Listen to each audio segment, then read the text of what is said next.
the greatest barrier to trust is actually the issue of security. We take it for granted in places where it's not a problem to be a Christian, that you can share information about Christian activities that are going on.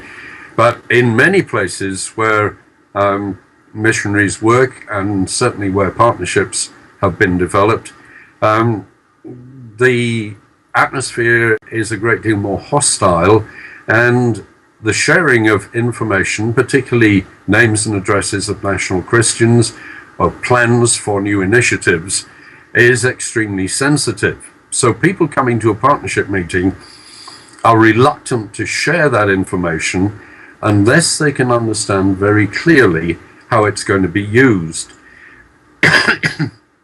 One of the issues that arose in a partnership that I was facilitating was the matter of encrypting your emails. And there was a very fierce debate between those who believed that on the one hand, email encryption is nothing more than putting your letter into an envelope rather than writing the message on a postcard. And you're giving a certain amount of privacy to the communication by encrypting it, and this won't create a problem.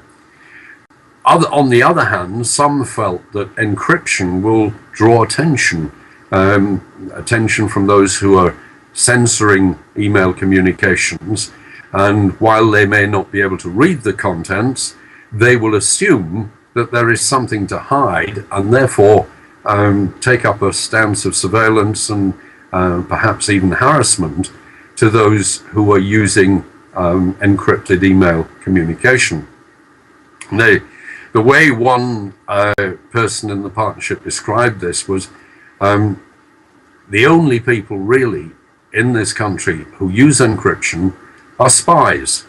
If ever I'm arrested for spying, I'll be on my knees begging the authorities to believe that I'm only here to convert people to Christ rather than spying on their military activities.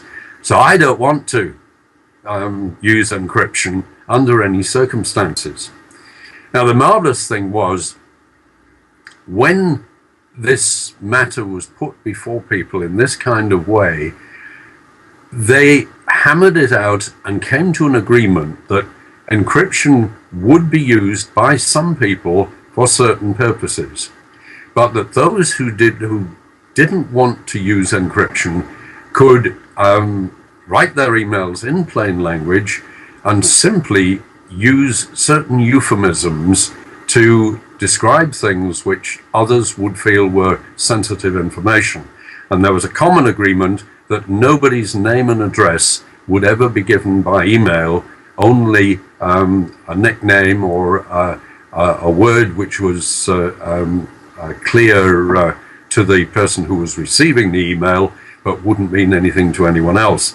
And so the matter of coming to a security agreement suddenly established a level of trust where previously there had been a great deal of anger and resentment that others wanted to handle things in a different way to the way that the person felt was necessary.